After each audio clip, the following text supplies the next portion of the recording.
Et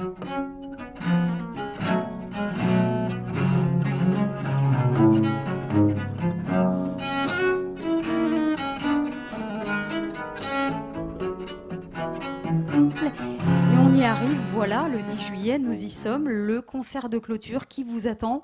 Les musiciens de Saint-Julien, qui est un ensemble fondé par François Lazarevitch, un flûtiste qui a fondé donc cet ensemble en 2006 pour aborder un répertoire baroque surtout, mais pas que.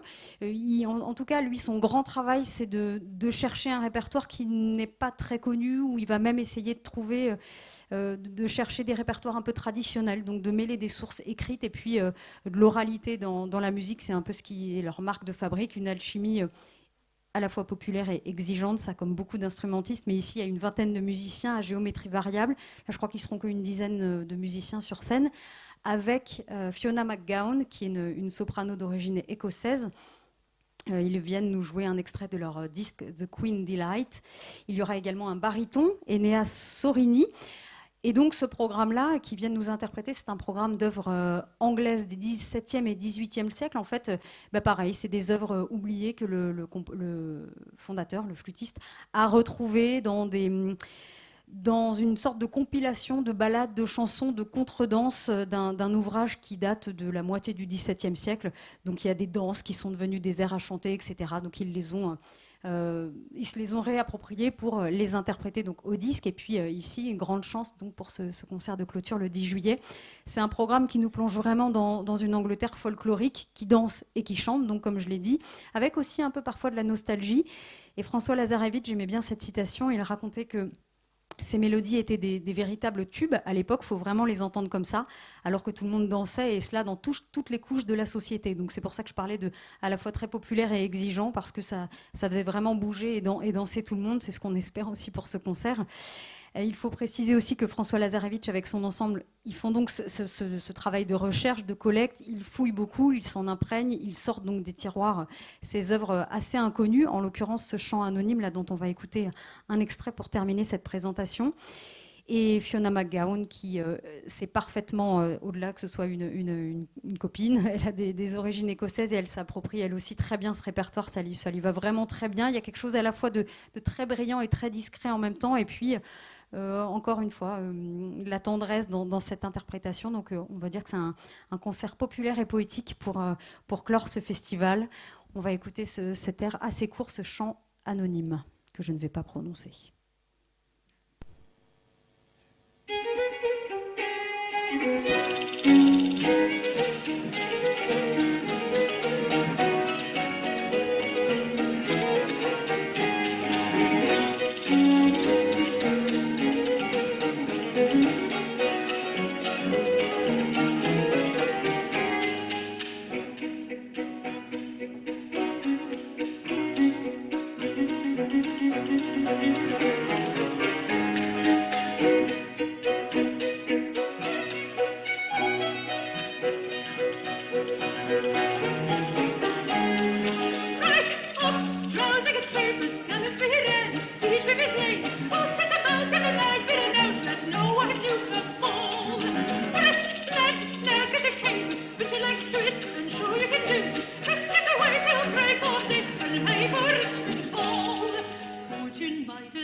Les musiciens de Saint-Julien, dirigés par François Lazarevitch, depuis sa flûte traversière, avec la voix, là, en l'occurrence, de Fiona McGowan. Ce sera donc le concert de clôture en l'abbatiale de Redon le 10 juillet.